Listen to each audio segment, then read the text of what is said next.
Sir नमस्ते, कैसे हैं सर? ठीक, thank you so much. Sir सबसे पहले आपका शुक्रिया, आपने टाइम दिया। तो सर आज मैं क्या है कि कुछ चीज़ें को बारे में जानना चाह रहा हूँ जो बहुत सारे लोग कन्फ्यूजन में हैं, तो उन चीज़ों को आप थोड़ा सा क्लियर कर सकते हैं। तो सबसे पहले मैं बात करूँगा डीएनए की सर।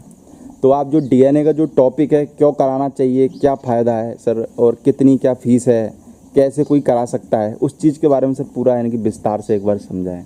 पूरी बात नहीं, सबसे पहले तो मैं आपका यहाँ लूनलोद में स्वागत करता हूँ थैंक यू सर। कि आपने टाइम निकाला और आप हमारे यहाँ आए, और ख़ास तौर से जिस सब्जेक्ट को आप लेके आए वो हमारे लिए भी बहुत इम्पोर्टेंट है, और सारे जो ब्रीडर्स हैं अपने इंडिजिनस हॉर्सेस के, उनके लिए भी बहुत ज़रूरी है।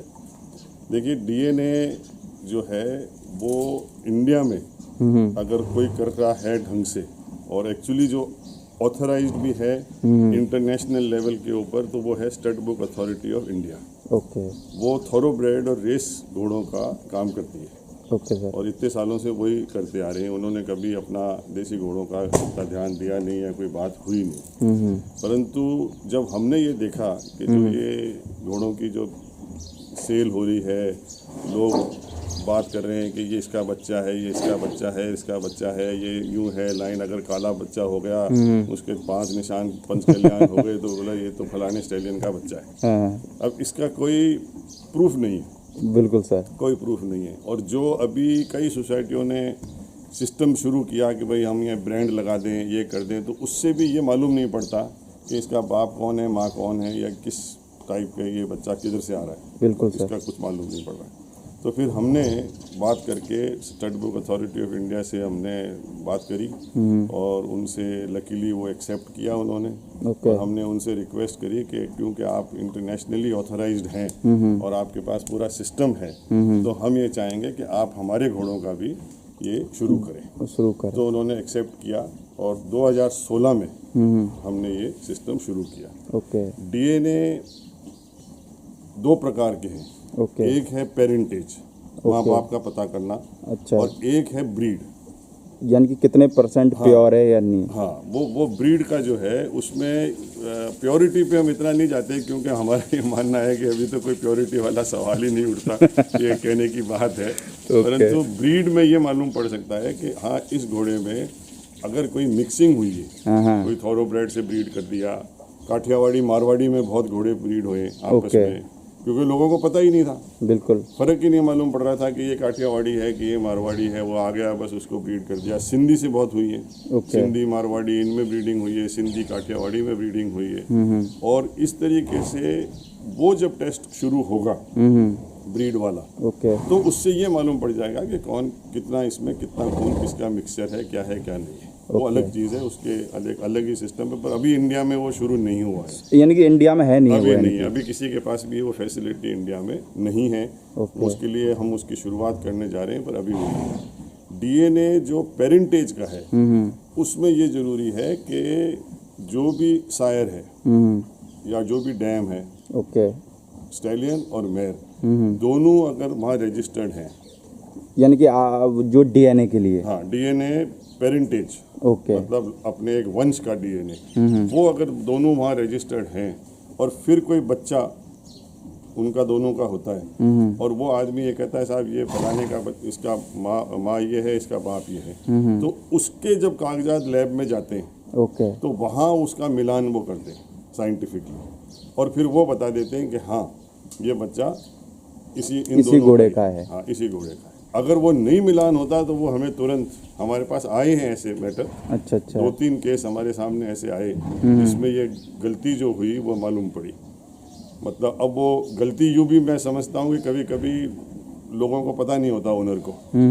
ओनर तो कहीं बैठा है और स्टेबल में ब्रीडिंग हो रही है। अब जब वो ओनर ने आगे पूछा तो डर के मारे उसके सहीस ने कह दिया कि हाँ साहब मैंने तो इस घोड़े से किया। अब उसने फॉर्म पे भर दिया उसको, और हमने कागज वहाँ भेजा, तो वो मालूम पड़ा कि नहीं साहब ये उसका बाप नहीं है। तो ऐसे केसेस भी सामने आते हैं।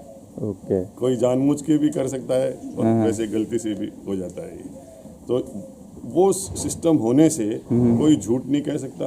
किसी के भी कोई पैसों के मामले में भी नहीं कह सकता, क्योंकि लोग झूठ इसीलिए बोलते हैं कि उस स्टैलियन का नाम लेने से हमें पैसे अच्छे मिल जाएंगे। ये है। तो इसलिए वो हमारा सिस्टम जो है वो शुरू किया हुआ है पूरा। तो सर आज जैसे कि वर्तमान दौर में हम बात करें तो कितने घोड़े रजिस्टर्ड होंगे डीएनए से, जो इंडिया में टॉप स्टालियन की मैं बात करूँ तो? देखिए अभी तो मैं स्टैलियन का तो मैं आपको एग्जैक्ट नंबर नहीं बता सकता अभी, क्योंकि अभी हमारे रिकॉर्ड पे है, मैं चेक करूंगा। अभी कुछ दिनों में हमारी एक साइट खुलने वाली है। ओके। उसका हमने नाम रखा है stud book of indigenous horses. Okay, ये नाम रखा है उसका, और वो स्टड बुक के अंदर फिर सारे एंट्री आएंगी, यानी कि कौन कौन से घोड़ों का डीएनए हो चुका पूरा है। जितने भी हो चुके हैं 400-500 घोड़े अभी तक, उनकी सारी एंट्री आएगी।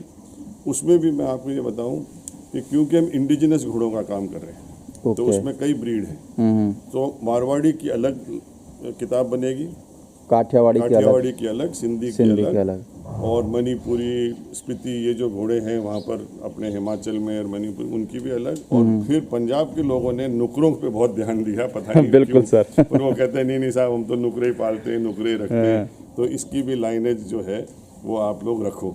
तो हमने उनके कहने पे उसको एक्सेप्ट कर लिया, जबकि नुकरा ब्रीड नहीं है।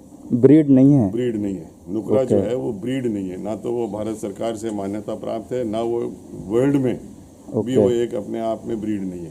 ये नुकरा कोई ब्रीड नहीं है? नहीं, ब्रीड नहीं है, वो एक पिगमेंट जो कलर में होता है प्रॉब्लम, वो है।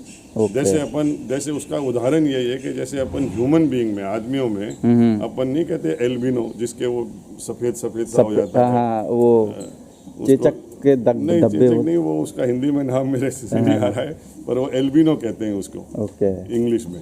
तो वो है वो, it is a deficiency in the genetic. तो सर नुकरा मारवाड़ी में नहीं आता क्या? अब नुकरा जो है वो मारवाड़ी भी हो सकता है, सिंधी भी हो सकता है, अच्छा, काठियावाड़ी भी हो सकता है, क्योंकि वो तो एक जेनेटिक है। तो उसको आप ये नहीं कह सकते कि कुछ आप ब्रीड में नुकरा लिखो, वो नहीं अच्छा। वो पॉसिबल है नहीं, बिल्कुल वो है नहीं। पर उसका लिए भी लोगों ने कहा, तो हमने कहा ठीक है, हम ब्रैकेट में नुकरा करके और उसका भी आपको लाइन कर देंगे, क्योंकि लोगों को पालने का शौक है, कर रहे हैं, तो इसलिए हमने उसको भी इंक्लूड किया है अभी इस वक्त। और ये सब अलग अलग सब कैटेगरी में, इन किताबों में। तो सर जो स्टालियन है नुकरे में, उनका भी क्या डीएनए होगा फिर? हाँ, हुआ है, कईयों ने करा सकते हैं, कईयों ने कराया है। ओके। तो सर एक बार आप इसका जो लीगल प्रोसेस है, यानी कि कितने रुपए फीस लगती है और डीएनए कराने के बाद में क्या क्या डॉक्यूमेंट्स वगैरह मिलते हैं, वो बता देंगे तो एक बार क्या लोगों को भी समझ में आएगा। ये सारा काम जो था, ये भारतीय अश्व संस्था, indigenous horse society of India ने इसको शुरू किया। ये सोसाइटी 97 से बनी हुई है, और सबसे पहले हमारे अध्यक्ष इसके जो थे, फाउंडर अध्यक्ष, वो महाराजा गज सिंह जी जोधपुर थे। और उन्हीं के साथ हम लोगों ने बैठ के, मैं उसका संस्थापक सचिव था, और बालोतरा से ही हमने मीटिंग करके वहीं इस संस्था को जन्म दिया।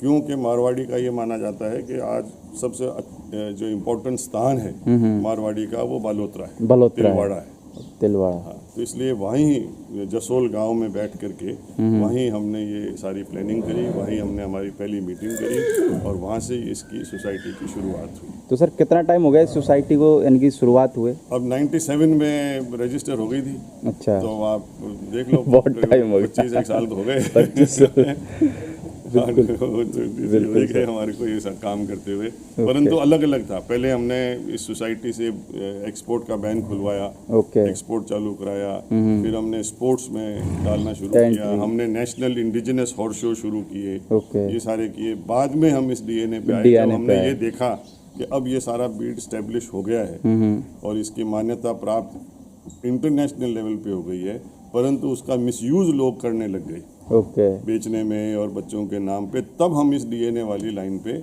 हम लोग गए। और अब इसका जो सिस्टम है, उस पर फिर हमने एक national confederation of indigenous horse society बनाई। सर इसमें हमारा ये सिस्टम है कि जो भी सोसाइटी 3-1 साल से रजिस्टर्ड है वो इसका मेंबर बन सकती है, और फिर आपस में हम लोग बैठ के आपस में हम डिस्कस कर सकते हैं एक दूसरे की प्रॉब्लम्स को, और उसके जरिए से हमने फिर ये सिस्टम शुरू किया, तैयार पूरा एक सिस्टम बना दिया। हाँ, पूरा सिस्टम बना दिया। इसमें मैं आपको ये बताऊं, रजिस्ट्रेशन फैसिलिटी जो है इसमें हम 6,018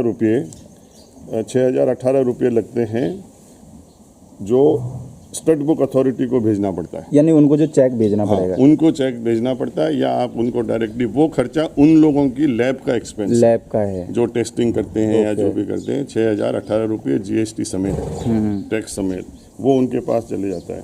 1,000 रुपये हम लेते हैं हमारी सोसाइटी में ओके, नॉन मेंबर से, जो हमारा मेंबर नहीं है, उसके लिए भी फैसिलिटी है। अच्छा, उसके लिए ज़रूरी नहीं है कि वो मेंबर ही बने। वो आकर के हमसे रिक्वेस्ट करता है तो हम कहते हैं ठीक है, आप 1,000 रुपये की फ़ीस देंगे, जिसमें हम माइक्रोचिपिंग और कोरियर सर्विस, ऑफिस के खर्चे वर्चे जो सारा होता है काम, यानी वो सब आपका रहेगा, वो हम लोग करेंगे, पर 1,000 रुपये की फ़ीस लेंगे। जो मेंबर हैं उनसे हम सिर्फ 500 रुपये की फीस लेते हैं, जो यानी कि पहले से ही इसके मेंबर बने हुए हैं। हाँ, जो मेंबर बने हुए हैं या आप जो भी नए बनते हैं उनसे सिर्फ 500 रुपये की हम फीस लेते हैं। और इसी के साथ एक चीज़ और बता दूं कि क्योंकि स्पोर्ट्स का हमारा काफ़ी एम्फेसिस है कि घोड़े स्पोर्ट्स में आए, तो उनके लिए भी हम ये पासपोर्ट बना रहे हैं। उसमें DNA का फीस देने की ज़रूरत नहीं है। अच्छा, पासपोर्ट के लिए? हाँ, पासपोर्ट। उसमें अगर सपोज मेरे पास घोड़ा है, अब जैसे मेरे पास ये घोड़ी है और मैं ये चाह रहा हूँ कि ये सिर्फ टेंट पेकिंग में जाती है, इंड्योरेंस में जाती है, ये घोड़ी हमारे पास है, ये सिर्फ इंड्योरेंस के लिए है, इसकी हम ब्रीडिंग नहीं कर रहे, तो फिर मैं इसका DNA ब्रीडिंग का पेरेंटेज क्यों कराऊँ? बिल्कुल, मेरे को 6,000 रुपये खर्च करने की क्या जरूरत है? तो ऐसे स्पोर्ट्स के घोड़ों की हम सिर्फ 1,500 रुपये में उसका पासपोर्ट बना के देते हैं, ताकि वो कहीं भी घोड़ा जाए तो उसकी ब्रीड का हो जाए। अब जैसे कोई जा रहा है कोई कंपटीशन में और वो अलग अलग, वो कहता है मारवाड़ी को काठियावाड़ी को मारवाड़ी, तो उस पासपोर्ट से वो क्लियर हो जाएगा। यानी कि पासपोर्ट में एक तरीके से पूरी थीम आप मेंशन कर देते हो, वो पूरी आ जाएगी। ये एप्लीकेशन है stud book authority of India का। ओके, ये उनका मोनोग्राम है, ये अपने कॉन्फेडरेशन का है। ये एप्लीकेशन मालिक को भरना पड़ता है। अच्छा। और इसमें वो अपना यहाँ नाम, घोड़े का नाम सब लिख देता है, डेट ऑफ बर्थ वगैरह सब लिख देता है। यहाँ वो लिख देता है इसका बाप कौन है, माँ कौन है। अगर बाप और माँ नहीं है या वो उसका रजिस्ट्रेशन नहीं है, तो यहाँ अननोन लिखा जाएगा। अच्छा, अननोन लिखा जाएगा अगर उसका DNA नहीं है बाप का, तो अननोन लिखा जाएगा कि भाई हम नहीं जानते इसका बाप कौन है, क्योंकि रजिस्टर्ड नहीं है तो हम नहीं जानते। बिल्कुल, उसके कहने से कि भाई ये इसका बच्चा है हम उसका नाम नहीं लिखेंगे। तो फिर तो वो अब सबूत कहाँ हुआ फिर? हाँ, तो इसलिए उसका नहीं लिखेंगे। और यहाँ पर वो लिख देता है कि भाई पेरेंटेज हमको इसका कराना है। ओके, तो वो यहाँ एंट्री करके अपना पेमेंट जो होता है जो वहाँ भेजता है, उसका डिटेल, मालिक का सिग्नेचर। ये एप्लीकेशन सबसे पहले ज़रूरी है। उसके बाद में stud book authority of India ने एक मुक्तसर में, वहाँ लुधियाना के पास में, इन्होंने एक मीटिंग करी थी। और मीटिंग करने से हमारे वहाँ जो आए थे मिस्टर सतीश अय्यर, जो वहाँ कीपर हैं इसके स्टड बुक के, उन्होंने फिर इतने वेट्स की एग्ज़ाम लिया और इनको अप्रूव किया। यानी कि ये जो सारे डॉक्टर हैं, ये जो सारे डॉक्टर हैं, ये इनको अप्रूव किया और ये पैनल बना। ओके, तो अब अगर कोई घोड़े का माइक्रोचिपिंग करना है तो वो इन्हीं डॉक्टरों के थ्रू होगा। यानी इनके अलावा कोई दूसरा डॉक्टर नहीं कर सकता? कोई भी डॉक्टर चलता फिरता आ जाए, सरकारी आ जाए, कोई भी हो, उसकी कोई वैल्यू नहीं है। ओके, वो ये पैनल बनाए। इसके अलावा जो भी पैनल उनका बना हुआ है ऑलरेडी, जिसमें 50 डॉक्टर हैं जो थॉरोब्रेड इंडस्ट्री के हैं, ओके, उनको आता है माइक्रोचिपिंग करना, तो वो लोग भी कर सकते हैं। पर वो ब्रीड को आइडेंटिफाई नहीं कर सकते, क्योंकि उनको आइडिया नहीं है कि ये मारवाड़ी है, काठियावाड़ी है, सिंधी है। वो तो खाली ये चिप लगा देंगे बस। हाँ, बस वो चिप लगा देंगे और वो अपना एंट्री कर देंगे। पर ब्रीड के लिए फिर हमारे जो एक्सपर्ट कमेटी है वो उस पर ब्रीड लिखेगी, वो उस पर ब्रीड की एंट्री करेगी। और इसमें इम्पोर्टेंट चीज़ ये है, हमारे फीस के अलावा हम किसी से भी वेटनरी डॉक्टर के बारे में इंटरफेयर नहीं करते, उसमें हम लोग बातचीत नहीं करते। यानी कि फीस वगैरह का सब ऑनर का रहेगा। वो डॉक्टर जो है क्या लेगा क्या नहीं लेगा, वो मालिक और डॉक्टर के बीच की बात। हमारे उससे कोई, क्योंकि किसी के अपने खुद के डॉक्टर हैं, किसी का क्या है, जैसे भी ये है, तो वो डायरेक्टली उनसे बात करके डायरेक्ट पेमेंट करता है। उसमें हमारा उसमें कोई लेना देना नहीं। जब ये डॉक्टर जाएंगे तो ये एक फॉर्म है। अच्छा, ये घोड़े का आइडेंटिफिकेशन है। ओके, इसमें पूरी एंट्री होगी। मैं आपको जब पासपोर्ट दिखाऊंगा तब आपको अच्छी तरह क्लियर हो जाएगा। इसमें सारी मार्किंग, यानी कि डॉक्टर साहब जो जाएंगे वो पूरा मार्किंग वगैरह सब कुछ यानी खुद भरेंगे वो, है ना? वो इसमें भरेंगे। उसमें कलर की मार्किंग। अब जैसे ये घोड़ी है, इसके जितने भी सफ़ेद निशान हैं ये यहाँ लाल में भरे जाएंगे। अच्छा, लाल में इसमें? हाँ। ओके। ये इंटरनेशनली पूरे इंटरनेशनली ये माना जाता है, यानी कि पूरे इंडिया में। से बाहर भी यही वर्ल्ड में यही process- सिस्टम है। ओके। जैसे ही कोई देखेगा वो समझ जाएगा कि भाई अगर यहाँ लाल निशान कर दिए तो वो समझ जाएगा कि इस वो घोड़ी के सफेद है। जो सफेद एरिया है ओके। उसके, तो उस प्रकार से करेगा। और दूसरी इम्पोर्टेंट चीज़ जो उसकी है वो है इसके ये भंवरी। अच्छा। अगर जैसे जैसे ये अगर इस घोड़ी के पास में अगर कोई भी भंवरी है, हाँ हाँ। इसके निशान है, जैसे ये भंवरी का निशान है, इसके और भंवरी है, तो ओके। वो भंवरी का निशान यहाँ क्रॉस से मार्क करेगा। क्रॉस से? हाँ, तो उससे एकदम मालूम पड़ जाता है आदमी को कि क्योंकि भंवरी चेंज नहीं होती। हाँ, बबरी। अच्छा, जो शुरू में आ गई वही आएगी? हाँ, वो चाहे होगा। इसीलिए 1 साल उम्र हो जाए बच्चे की तभी हम उसका डीएनए करना शुरू करेंगे, उससे पहले नहीं उससे करते? पहले नहीं करते। अगर कोई आदमी आ गया कि साहब मेरे पास 3 महीने की बच्ची है, इसका डीएनए करने के लिए मैं आ रहा हूँ, ना, क्योंकि उसकी बॉडी बढ़ रही है, हाइट बढ़ रही है, और 1 साल में वो क्या अच्छा खासा ग्रोथ भी कर हाँ, जाता तो है? वो उसकी फिर भंवरियाँ एकदम सेट हो जाती हैं। उसके बाद वो जिंदगी भर चाहे कुछ भी हो जाए वो भंवरी उसकी चेंज नहीं होगी। चेंज नहीं होगी। तो इसलिए वो एक आइडेंटिफिकेशन इसके ऊपर और लगता है।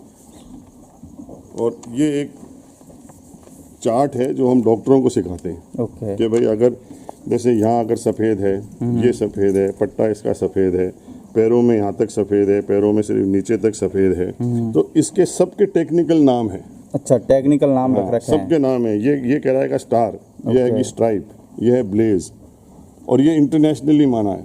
अच्छा अच्छा। कोई भी आप कहीं भी दुनिया में इसको भेज दोगे तो वो आदमी जैसे ही देखेगा वो समझ जाएगा कि ये है। यानी कि इसमें जो है ये जो प्रोसेस है, यानी कि आपने जो पूरा ले रखा है ये सारा बाहर का प्रोसेस है, पूरा बस ये है कि आपने लोगों को इंट्रोड्यूस करवाया है इंडिया के अंदर। इंटरनेशनल लेवल पे किया है, क्योंकि अगर आप अपना यहाँ पे कुछ कर रहे हैं तो अपन उसी लेवल पे चलें जो कि पूरे दुनिया में चल रहा है। तो उस हिसाब से ये जो स्पोर्ट्स के घोड़े हैं, ये उनका एक फॉर्म है, ये अलग चीज़ है। ये एक सर्टिफिकेट और है। ओके। ये अभी हमने ज़्यादा करके लोग नहीं समझ पा रहे इसलिए शुरू नहीं किया इन्होंने, परंतु ये जरूरी है। जब आप घोड़े को किसी भी घोड़ी से कवर कराते हो, हाँ हाँ। तो आप ये भर देते हो। अच्छा, ये फॉर्म भरते हैं? ये फॉर्म भर देते हैं कि आज मैंने इस स्टैलियन को इस घोड़ी से कवर कराया, इस तारीख को कवर कराया। आपने एक बार कराया या सेकंड बार कराया। अच्छा अच्छा, दोनों ऑप्शन दे रहे हैं। हाँ भाई, कभी कभी एक ही बार कराते हैं, हाँ, और कभी कई बार बार लोग कहते हैं साहब मैं आपको 3 कवरिंग दे दूंगा, हाँ। 2 दे दूंगा, तो वो यहाँ पर तारीख डाल देता है। ओके। ये है। अब दूसरी इसमें इम्पोर्टेंट चीज़ ये है कि थोरोब्रेड इंडस्ट्री में, रेसिंग इंडस्ट्री में, वर्ल्ड के अंदर आर्टिफिशियल जो ये इंसेमिनेशन डालते हैं, AI जिसे कहते हैं, वो अलाउड नहीं है। अच्छा अच्छा, कहीं भी दुनिया में अलाउड नहीं है। अभी है नहीं है? अलाउड ही नहीं है उनके घोड़ों में, थोरोब्रेड्स में। ओके। रेसिंग इंडस्ट्री में AI नहीं कर सकते। ओके। पर हमने इनको ये समझाया कि साहब हमारे घोड़ों में ये होता है। अच्छा अच्छा। तो इसके लिए इन्होंने फिर अलग यहाँ पर एक फॉर्म बनाया है, जिसमें इन्होंने लिखा कि ये घोड़ा नेचुरली कवर हुआ है या ये आर्टिफिशियल इंसेमिनेशन से हुआ है। ओके। क्योंकि यहाँ पर हम सीमेंट देते हैं, हाँ। NRC को देते हैं। NRC बीकानेर में सीमेंट रखती है, NRC बीकानेर में सीमेंट रखती है, और वहाँ पर ये ब्रीडिंग के लिए लोगों को देते हैं और आर्टिफिशियल इंसेमिनेशन भी करते हैं। इसलिए वो हमने इसमें हमारे ऑप्शन डलवा दिया आपने। अब जो इम्पोर्टेंट चीज़ है वो इसमें ये, और आपको बता दूं, घोड़े बिकते रहते हैं। हाँ हाँ। एक बार जिसने ओनर ने अपना रजिस्ट्रेशन करा दिया, उसके बाद में वो और किसी पे चला जाएगा, चले गया, तो वो फिर एक एप्लीकेशन और है। अच्छा। जिसमें वो भर देते हैं कि भाई हमने घोड़ा फलाने आदमी को दे दिया है, तो फिर हम उसकी एंट्री कर लेते हैं। यानी कि आप पासपोर्ट वगैरह में सब जगह उसका नाम चेंज करके दे देंगे। आपको जब दिखाऊंगा तो उसमें दिखाऊंगा। और अगर घोड़े का नाम बदल लिया, हाँ हाँ, कई लोग होते हैं हाँ, कि भाई मेरे को तो ये नाम नहीं अच्छा लगा, वास्तु मेरे तो वो संस्कृत हिसाब से ठीक नहीं है, घोड़े का नाम मेरे तो अलग होगा, तो वो अगर नाम बदलेगा तो ये एप्लीकेशन बदलेगा, इसको चेंज करेगा। तो इसका भी कोई नाम सर, अगर वो चेंज करवाता है इसका भी कोई चार्ज है क्या? 2000 रुपीज। 2000 रुपीज नहीं, sorry, 1000 rupees for name change. Okay. 2000 rupees for owner change. Owner change. तो वो पासपोर्ट वगैरह फिर सबसे सब कुछ नया उसको मिलेगा। वो बना के भेज देगा नहीं, उसी पासपोर्ट में एंट्री होगी। अच्छा, उसी पासपोर्ट में एंट्री हो जाएगी। हाँ, उसी पासपोर्ट में एंट्री हो जाएगी। और अब जो इम्पोर्टेंट चीज़ मैं आपको ये बता रहा हूँ, ये एक चार्ट है, इंटरनेशनल लेवल पे सब जगह ऐसे ही बनता है। ओके, ये है वंश का पूरा चार्ट, जिसे अपन लाइनेज कहते हैं। लाइनेज। ये जो लाइन शब्द है ये गलत। अच्छा, गलत है ये। इसे लाइन से कोई मतलब नहीं है। लाइन का क्या मतलब है कि ये कोई कह देता है ये फलाने गांव का घोड़ा है, तो उसको कह दिया। अब मेरे यहाँ पर अगर कोई बच्चा पैदा हुआ और मैंने उसको ये कह दिया ढूंढ लो लाइन का घोड़ा है, तो उससे क्या मतलब निकला? कोई मतलब ढूंढ लो गाँव से आया यही तो मतलब है। लाइन का कोई मतलब नहीं है। ओके। लाइन एज, वंश जो है वो लाइनेज, इंग्लिश का शब्द है लाइनेज, वो शब्द करेक्ट है। उससे लोगों ने बस वो लाइनेज तो हटा दिया और वो उसका वो लाइन पकड़ जो लाइन पकड़ ली। और अब ये फलानी लाइन का है, इसका ये है। अब मैंने कई बार देखता हूँ फेसबुक पे आता है कि इसका शायर तो फलाना घोड़ा था, उसका ग्रैंडफादर का नाम आता है, उसका आता है, पर उसका क्या प्रूफ है हमारे पास? कोई नहीं है, खाली वो सामने वाला बोल रहा है, यही प्रूफ है। वही है, वो तो मिरासियों वाली बात है। मिरासी जो थे पुराने जमाने में, जो घोड़े वोड़े ठिकानों में राजाओं के रखते थे, उनका यही काम था। वो इधर से उधर घूमते रहते थे, घोड़ों की ट्रेनिंग करते थे, सहीसों की नौकरी करते थे। और फिर जब वो एक राजा के या ठिकाने से गए दूसरे जगह, तो उनको मालूम था कि भाई यहाँ ये घोड़ा है, यहाँ है, तो वो जाके उसको कहते थे कि साहब वो घोड़ा वहाँ खड़ा है, उसकी ब्रीडिंग आपकी इस घोड़ी से करा देता हूँ। तो उसको मालूम था। ओके। और वो एक लाइन वो चलता रहता था, उसको लोग मानते थे कि भाई ये जानता है, परंतु ना तो उसने लिखा, ना उसका कोई रिकॉर्ड। अब अगर वो जाके कहीं गलत भी कुछ कह दे तो वो मान लेंगे, वो मान लेते थे लोग।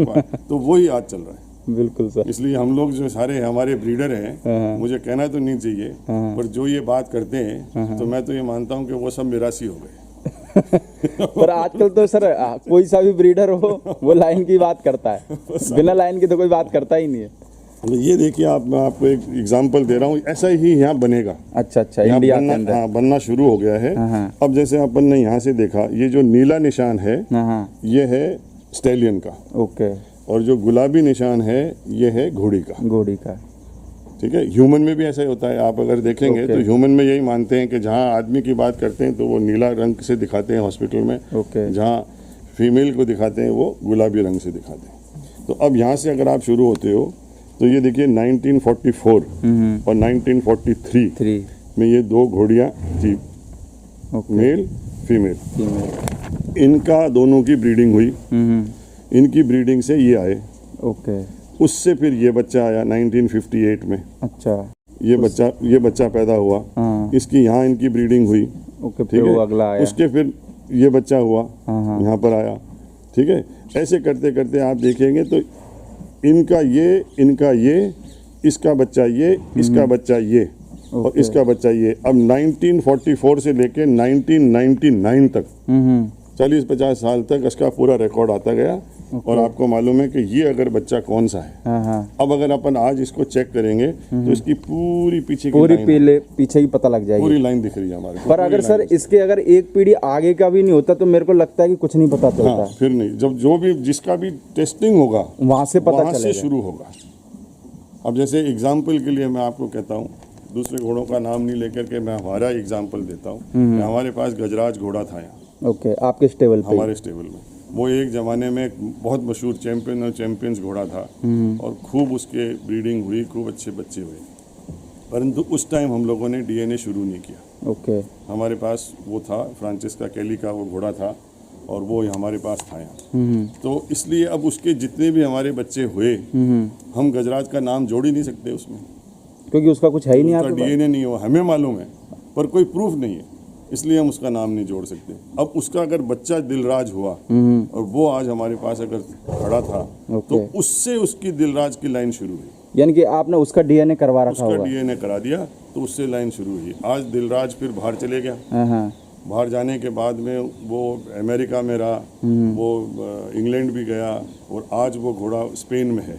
ओके। तो आज भी ब्रीडिंग कर रहा है। तो अब उसकी लाइन जो सारी हो गई, जो लाइनेज शुरू हो गई, वो दिलराज के नाम से, गजराज के नाम से नहीं। तो सर इसलिए लोगों को यानी कि डीएनए कराना जरूरी है। आज उनके पास में स्टालियन है, यानी कि, है ना, मान के चलो घोड़े का सर कुछ पता नहीं है कब क्या हो जाए, भगवान की दया से, है ना, पर ये है कि अगर उसने डीएनए करा रखा है तो उसकी एक लाइन तो चलती रहेगी कम से पूरी कम। लाइनें चलेगी उसकी, कभी भी कोई गलती नहीं होगी, मतलब बरसों बरसों बरसों। ये जो हमने भी इस बात को स्टड बुक वालों को जो रिक्वेस्ट किया, तो हमने इसका रिसर्च किया। हमारी एक लेडी उसमें रहती है इंग्लैंड में, ओके। कैरोलाइन नाम है उनका, हाँ। और उन्होंने रिसर्च किया और उन्होंने रिसर्च करके इस बात को ढूंढा 1927 में। ओके। 1927 के अंदर स्टड बुक अथॉरिटी जो बनी थी अंग्रेजों के टाइम, यहाँ उस टाइम इंडिया नहीं थी, पर वो स्टड बुक थी। ओके। उस स्टड बुक के अंदर मारवाड़ी, काठियावाड़ी, बलूची, सिंधी घोड़ों की एंट्री है। ओके। तो इसलिए हमने उनको कहा कि भाई उस जमाने में जब आपने एंट्री कर रखी थी तो आज हमारी एंट्री आप क्यों नहीं कर रहे हो। वो भी एक हमने वो बात उनसे करी हमने ये बात, तो तब जाकर के ये उन्होंने इसको एक्सेप्ट किया। अब वो ज़माना दूसरा था, उस टाइम कोई राजा साहब घोड़ा लेकर के बॉम्बे चले गए रेस कोर्स में, तो कौन मना कर सकता था उनको। कौन मना करेगा। हाँ, कोई रामपुर के नवाब, जूनागढ़ के नवाब अपने घोड़े लेकर के चले गए बॉम्बे रेस कोर्स में, तो किसी की हिम्मत नहीं थी कि उनको मना कर दे। बिल्कुल। तो उनका घोड़ा रजिस्टर हो गया। और फिर बाद में जैसे ही अपनी इंडिया इंडिपेंडेंट हुई तो ये सारा सिस्टम उन्होंने बंद कर दिया। ओके। कि भाई ठीक है, अब अपन छोड़ दो इसको, परंतु अब ये वापस चालू, ये 2016 से वापस शुरू हो गया। तो यानी कि सर टोटल डीएनए कराने में यानी कि 8,000 रुपये लग जाता है, यानी कि अगर बात करें तो 6,018 रुपये लैब को जाएंगे। हाँ। 1,000 रुपये आपकी संस्था को चला गए और 1,000-1,500 रुपये मान के चलो जो भी डॉक्टर लेगा वो है साहब लेंगे वो है। ओके। अब मेरा ये भी एक सवाल है हाँ। कि आदमी घोड़ा खरीदता है करोड़ रुपए में रजे और 8,000 रुपये नहीं देता पर। फिर कहता है मैंने तो 51 लाख में घोड़ा खरीदा है। हाँ। और जब हम कहते हैं डीएनए करा दो, बोले साहब बहुत महंगा है। तो फिर उसका मतलब या तो उसके बाद मतलब या तो उसका जो खरीदने का जो वैल्यू है उसमें कुछ गड़बड़ है। बिल्कुल। क्योंकि अगर आदमी 51,000 रुपये खर्च कर सकता है तो मेरे को लगता है 8,000 रुपये तो वो घोड़ा खरीदने के बाद में पार्टी में दे देगा। ये मैं आपको बता रहा हूँ। ये पासपोर्ट है, ये पूरा पासपोर्ट है। ओके। और इसमें आप देखिए passport of indigenous horse breeds, DNA typed by stud book authority of India. Okay. ये घोड़े का नाम आ गया, ये उसका नंबर आ गया। अच्छा, पासपोर्ट नंबर। पहला घोड़ा उधर खड़ा है उसका अच्छा, है ये। ओके। ये आपका आ गया। उसके बाद में आप इधर चलेंगे, ये सारे रूल्स हैं। अच्छा। कि भाई क्या क्या रूल्स हैं सोसाइटी के, क्या होना चाहिए, अगर आपका पासपोर्ट खो जाए तो आपको क्या करना है, आपको अगर इसमें चेंज करना है तो जो मैं आपको बता रहा था नेम वो सारी चीज़ है वो यानी कि रूल इसमें दे सब रूल्स इसके अंदर सारे लिखे हुए हैं। ओके। ठीक है। उसके बाद ये है वो पेज जिसमें माइक्रोचिप जो उसके डाली है अच्छा। गर्दन में, हाँ। वो इस नंबर की है। यानी कि ये इस बार कोड है यानी कि हाँ, उसका, है ना। ये इस नंबर का है। ओके। ठीक है। और यहाँ आ गया घोड़े का नाम, यहाँ ब्रीड कौन सी ब्रीड का है, यहाँ उसका colour, sex, date of birth, फिर यहाँ पेडिग्री। ओके। पेडिग्री माने वही वंश। बंस। यहाँ आ गया इसका शायर कौन है, अननोन, जबकि हमें मालूम है अच्छा। कि इसका बाप कौन है, पर सबूत नहीं है बस पर कोई। हमारे पास वो घोड़ा छूट गया बहुत ओके। पहले। और उसका आपने डीएनए करवाया उसका नहीं। डीएनए कराया नहीं हमने। ओके। इसलिए हमने खुद ने यहाँ पर इसका लिखा है अननोन। ओके। इसकी माँ का हमें पता है क्योंकि डीएनए कराया था, हाँ। तो इसलिए हमने माँ का नाम लिख दिया। ये 8 नंबर, तो यानी 8 नंबर का जो पासपोर्ट होगा वो वो इसकी इसकी माँ होगा। का है। ओके। ठीक है ना, ये हमने कर दिया। इसका नंबर 5 है, इसकी माँ का ये है, और ये ओनर का नाम। जैसे ये घोड़ा जो है ये फ्रांसिस का टेली मारवाड़ी ब्लड लाइन के नाम से हमारे पास है। ओके। वो मेरे पार्टनर हैं, उनका ये घोड़ा है। ओके। तो उनका नाम आ गया, ये उनका एड्रेस आ गया। ठीक है। ये हमारी सोसाइटी की सील आ गई। और हमारे कन्वीनर हैं कर्नल प्रताप सिंह, सर प्रताप सिंह जी पंजाब में, वो इसके कन्वीनर हैं ओके। इस कॉन्फेडरेशन के, तो उनके सिग्नेचर हो जाते हैं। ओके। ठीक है। ये है ओनर का। हाँ। अब यहाँ तो ओनर ये है फ्रांसिस का। अच्छा। अगर ये घोड़ा बिकता है तो यहाँ पे एंट्री हो जाएगी होगी कि ये इस तारीख को ये नया ओनर इसका ये हो गया, ये ओके। हो जाएगा, रिकॉर्ड पे आ गया। ठीक है। उसके बाद में ये आइडेंटिफिकेशन जो मैंने आपको फॉर्म दिखाया, अच्छा, जो ये रेड हो रहा है वहाँ पे यानी कि सफ़ेद है ये, है ना। ये अब आप इस घोड़े के पास अगर आप इसको लेके जाओगे तो समझ में आ जाएगा, बिल्कुल समझ में आ जाएगा कि हाँ ये देखिए आप, ये क्रॉस लगा, यहाँ पे भवरी है इसके, ये इसके भंवरी है। ठीक है ना, यहाँ इसके भंवरी है, यहाँ भंवरी है, यहाँ भंवरी है। ओके। तो ये चेंज नहीं होगी। ठीक है। यहाँ हमने जो निशान लगाया है M, यानी कि इस जगह माइक्रोचिप डाली हुई है। अच्छा, यानी कि ये भी निशान भी दे दिया उसमें, यहाँ खंडाली डाली हुई, ताकि जब आदमी चेक करेगा उस रीडर से हाँ। तो उसको दुनिया भर में ऊपर नीचे जाने की जरूरत नहीं वो है, डायरेक्ट ही वहीं लगा वो दे, डायरेक्टली इसी एरिया में जाके देखेगा तो इसका चिप नंबर जो है, ये नंबर जो है वो स्कैन हो ये जाएगा। उस पर आ जाएगा मशीन पे, ओके, बिल्कुल एकदम आ जाएगा, तो वो आइडेंटिफाई हो जाएगा। फिर ये जो भी उसने यहाँ मार्किंग करी है उसका डिस्क्रिप्शन आ गया, ओके, यहाँ लिख दिया डॉक्टर ने, डॉक्टर साहब की सील, डॉक्टर साहब का वो सिग्नेचर। और उसके बाद हमने ये सिस्टम और बनाया जो थोरोब्रेड में नहीं है। ओके। थोरोब्रेड में इसलिए नहीं है क्योंकि थोरोब्रेडों में अबलग घोड़े नहीं है, अच्छा, अबलग नहीं है। अबलग उनके रेसिंग में आपने कभी नहीं देखी होंगे, ओके, तो उनका वो आइडेंटिफिकेशन बड़ी इजी होता है। अपने क्या दिक्कत है कि अबलग बहुत है अपने इसमें इंडस्ट्री में, वो अबलग तो बहुत तो है। कई कंफ्यूजन होगा लोगों को कि भाई ये सही हुआ कि नहीं, तो हमने एक फोटोग्राफ का सिस्टम बना दिया। अच्छा, फोटोग्राफ लगा दिए, यानी कि चारों एक तरफ सामने से का, ना? एक सामने का, एक पीछे का, साइड एक का बायां और दायां। दायां, ये वाला ऐसे ओके, ये कर दिया, ठीक है ना। अब आपको मैं इसी पे एग्जांपल देता हूँ कि ये आप सफ़ेद देख रहे हो, ठीक है, ये सफ़ेद आपको यहाँ मिलेगा, ये रेड है तो इसका मतलब सफ़ेद है। उसका मिलान चाहे आप इससे और इस फोटोग्राफ से भी कर लोगे तो आपको समझ में आ जाएगी कि हाँ ये सही है, बिल्कुल तो बिल्कुल, इसमें गड़बड़ नहीं होगी। मेरे को ही समझ में आया। और ये फिर हमने आगे के लिए इसमें किया है मेडिकेशन। अच्छा, जो भी आदमी यूरिन ब्लड कुछ भी सैंपल वैम्पल देता है सरकार को देता है, आजकल एनआरसी की टीमें जाती हैं, कुछ भी है, तो जब भी जाए तो वो तो उनसे एंट्री करवा वो ले। एंट्री करा लें, साहब मेरे घोड़े का इस दिन टेस्ट हुआ। इसी पासपोर्ट में ये इंटरनेशनल मेडिकल रिपोर्ट्स जो हैं, मतलब उसी को लिया है हमने ताकि यहाँ एंट्री हो जाएगी उसकी। दूसरा पेज है वैक्सीनेशन, जैसे अपन टीके लगवाते हैं घोड़ों के, अच्छा, हाँ, किसी भी मेडिकल के लिए, तो उसकी सारी एंट्री यहाँ हो जाती है, ठीक है। और उसी प्रकार से अगर कोई मेजर ऑपरेशन होता है, अच्छा, उसकी भी एंट्री हो तो जाएगी। वो भी एंट्री यहाँ हो जाती है ओके, कि भाई क्या है, क्योंकि आदमी अगर ऑपरेशन किसी का कर दिया, किसी के उसमें बच्चादानी निकाल ली, बच्चादानी है ही नहीं, और घोड़ी को वो बेच रहा है ब्रीडिंग के लिए, तो फिर क्या मालूम पड़ेगा किसी को कि भाई क्या है, और जब कह देगा तो साहब बच्चा नहीं हो रहा इसके, तो मैं तो क्या करूँ। तो एक्चुअली ये भरना चाहिए उसको, ताकि वो गड़बड़ नहीं कर सके। जो डॉक्टर जो निकालेगा उसको बच्चादानी को, उसको आगे होकर एंट्री करनी चाहिए कि भैया मैं तो ये लिख रहा हूँ, कल को भाई मेरे ऊपर कोई कल बात मेरे ना आए। ऊपर बात आ जाएगी कि डॉक्टर साहब आपको तो पता था ना कि इसका ये ऑपरेशन आपने किया है। हाँ, तो डॉक्टरों को भी ये इस तरीके से एंट्री करनी चाहिए। ये है मूवमेंट्स। अगर ये घोड़ा एक फार्म से दूसरी फार्म पे चले गया, या जैसे अपन यहाँ से घोड़ा गुजरात भेज रहे हैं, तो अपन यहाँ एंट्री कर सकते हैं कि ये घोड़ा राजस्थान से गुजरात कोई हॉर्स शो के लिए जा रहा है। ओके। तो जो रास्ते में जो चेकिंग होती है, तो वो कोई RTO दिक्कत की, नहीं होगी, पुलिस यानी की, कि इसकी उसकी, तो उसमें आपकी एंट्री में दिक्कत नहीं होती। ओके, आपके सेल्स टैक्स वाले बहुत रोकते हैं कि ये तो घोड़ा बेचा है आपने, आप इतना टैक्स जमा कराओ, ये करो, वो दिखाओ, तो उसमें यहाँ एंट्री रास्ते में कोई प्रॉब्लम नहीं होगी उसको। भाई मैंने बेचा नहीं है, मैं तो हॉर्स शो के लिए जा रहा हूँ, ओके, तो वो यहाँ एंट्री से उसको आप सर्टिफाई कर सकते हो। वरना वो रोक रोक के गाड़ियों को, पता है हमारे को बहुत तंग करते हैं RTO सारे सेल्स टैक्स वाले लिए। और ये है कवरिंग डिटेल। अच्छा, किस घोड़े से कब कवर करा रहे हो? आपने कब करा, फर्स्ट टाइम कराया, सेकंड टाइम कराया, फिर क्या हुआ, बच्चा हुआ कि नहीं हुआ, अच्छा, और बच्चा अगर हुआ तो फिली हुई कि कोल्ट हुआ, ओके, नहीं हुआ तो आप यहाँ लिख देंगे भाई नहीं हुआ। तो उससे भी क्या है कि रिकॉर्ड बन गया। ओके। अगर आप एक स्टैलियन को कहीं बेच रहे हो, ये बोल करके कि साहब ये तो, जैसे अभी एक आपके पंजाब में एक केस हुआ, अब नाम तो सब जानते हैं इसलिए मेरे को बोलने की जरूरत नहीं है कि साहब इसका बच्चा है, इसका बच्चा, अगर वो एंट्री यहाँ होती तो कोई दिक्कत नहीं आती आज। और वो ये होता कि इसका तो साहब कवरिंग तो कर रहा है पर बच्चा नहीं हो रहा, ओके, तो वो कैसे बेचेगा उसको। अगला लेने के बाद बोलेगा यार आप तो यहाँ कह रहे हो कि इसके बच्चे हो रहे हैं, आपके तो यहाँ एंट्री में दिख रहा है कि बच्चे ही नहीं हो रहे इसके, तो काहे का स्टैलियन ले रहा हूँ मैं आपका। यानी कि ये मेंटेन करनी चाहिए आदमी। मेंटेन करनी चाहिए और लोगों को पूछना चाहिए, जो लोग घोड़ा खरीद रहे हैं उनको पूछना चाहिए मुझे ये सारा रिकॉर्ड दिखाओ। अच्छा, ये दिखाओ पूरी। हाँ, मुझे ये चीज़ दिखाओ। ये एक तरीके से वो हो गई जैसे स्कूल में बच्चे की डायरी नहीं होती थी कि कितने घंटे पढ़ रहा है, कितने वो पूरा रिकॉर्ड हो गया इसमें। और ये है उसका एक्सपोर्ट का।